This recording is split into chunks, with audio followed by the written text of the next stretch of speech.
Hello friends, कैसे हो आप सब लोग। आज हम लोग क्लास 8 की एनसीईआरटी स्टार्ट करेंगे और इसको हम लोग कंप्लीट करने की पूरी कोशिश करेंगे ताकि जल्द से जल्द इसका भी रिवीजन कंप्लीट हो जाए और नेक्स्ट एनसीईआरटी फिर हम लोग स्टार्ट कर सकें।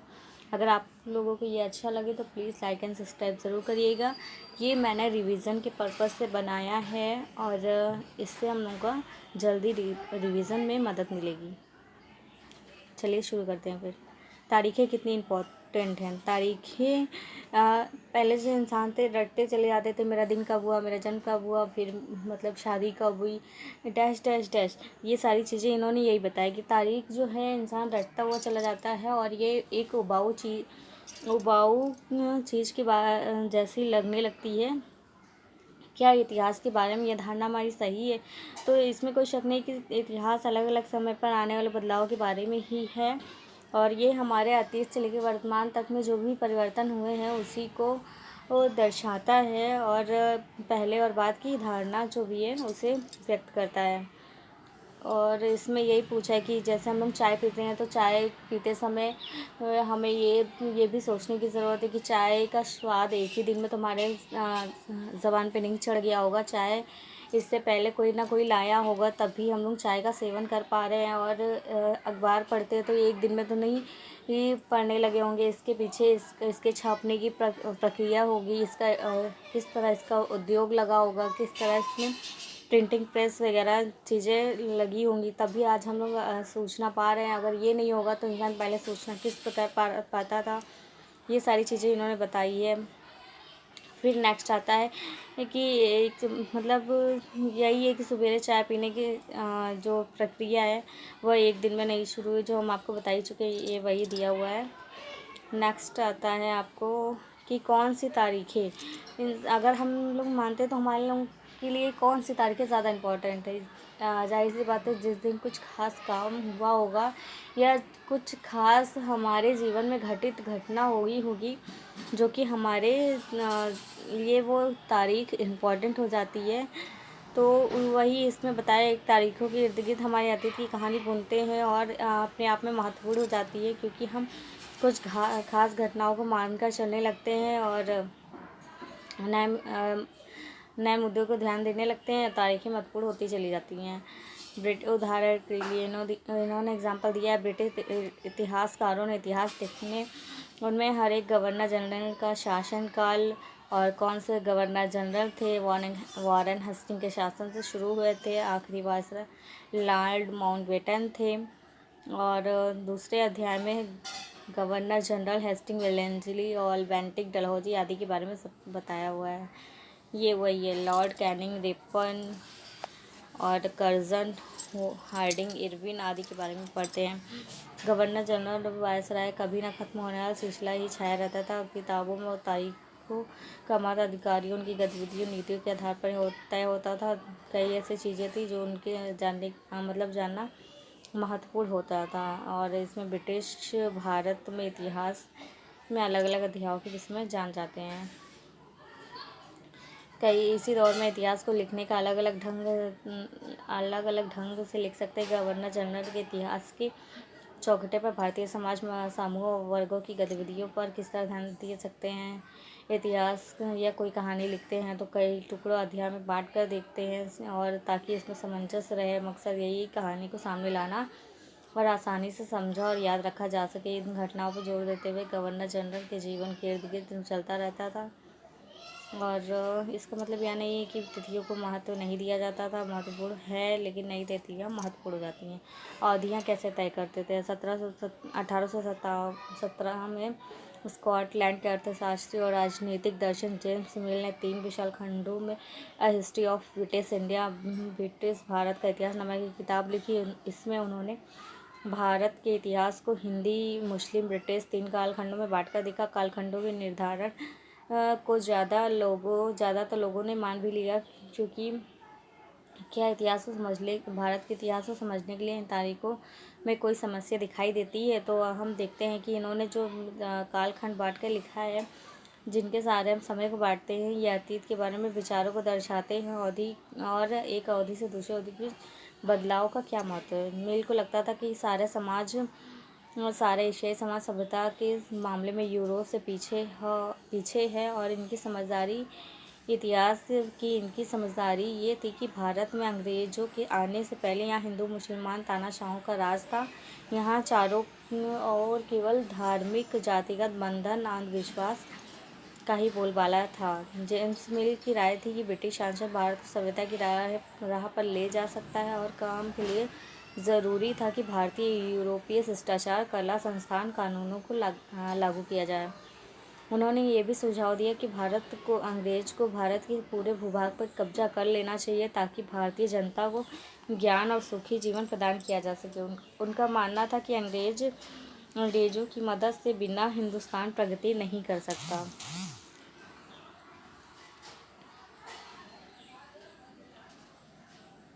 इतिहास की इस धारणा में अंग्रेजी शासन प्रगति और सभ्यता का प्रतीक बन गया था और अंग्रेजी शासन से पहले सारा अंधकार का दौर था।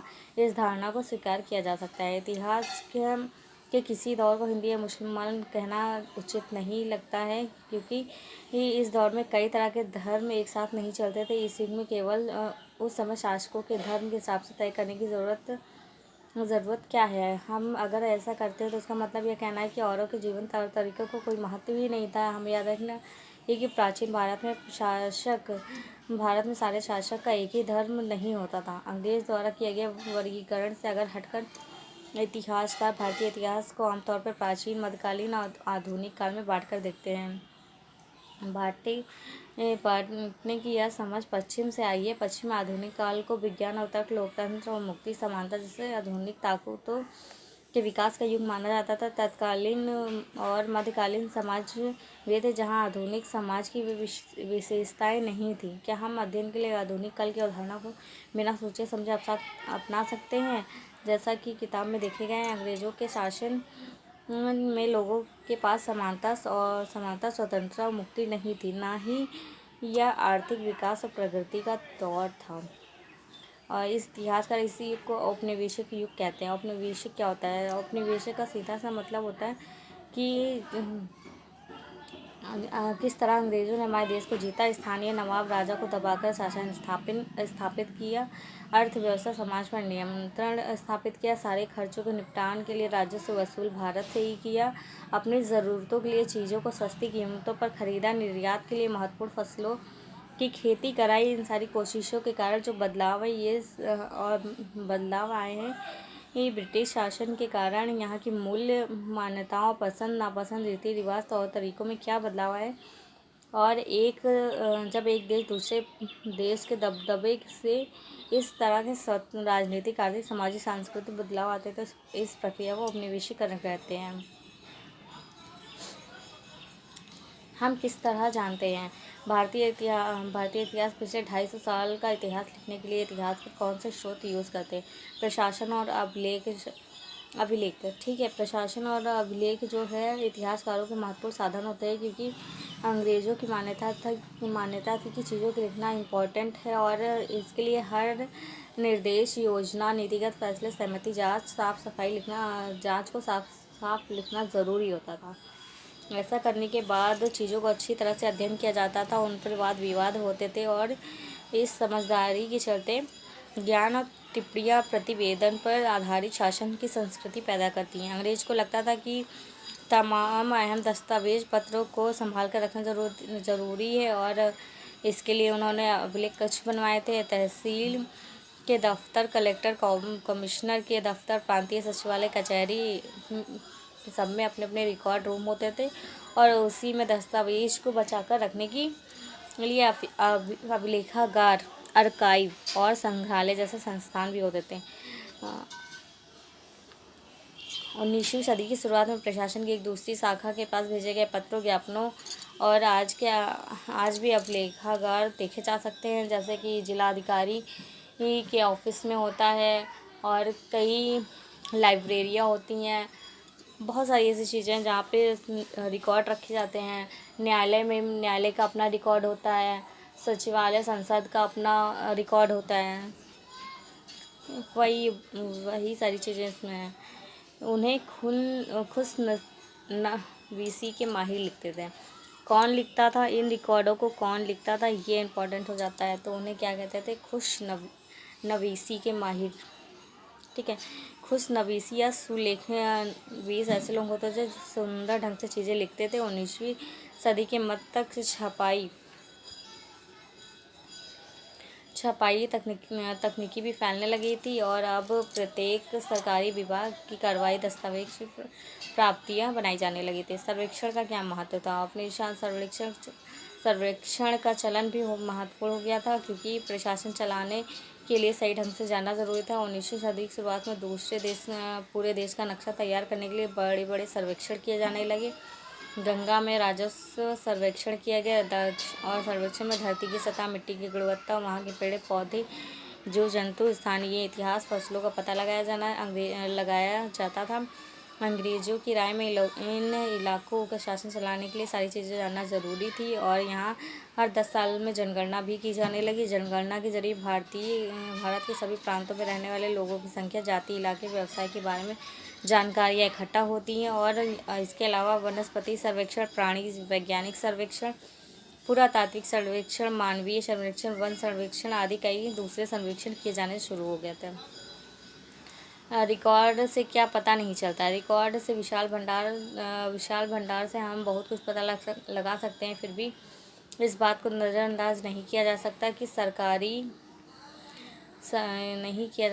कि सरकारी रिकॉर्ड है। इनसे हमें यही पता चलेगा कि सरकारी अफसर क्या सोचते थे, उनके बाद उनकी दिलचस्पी किन चीज़ों में थी, इसके बाद किन चीज़ों को बनाए रखना चाहते थे। और इन रिकॉर्ड से हमें ये समझना मदद मिल सकती है कि दूसरे लोग क्या महसूस करते थे, उनकी कार्रवाई क्या वजह थी। और यदि हमें यह भी देखना होगा कि दूसरे स्रोतों की तलाश में निकलते हैं तो इसमें उनकी भी कोई कमी नहीं रहती थी, लेकिन जो सारे सरकारी रिकॉर्ड्स के मुकाबले उन्हें ढूंढना मुश्किल होता था।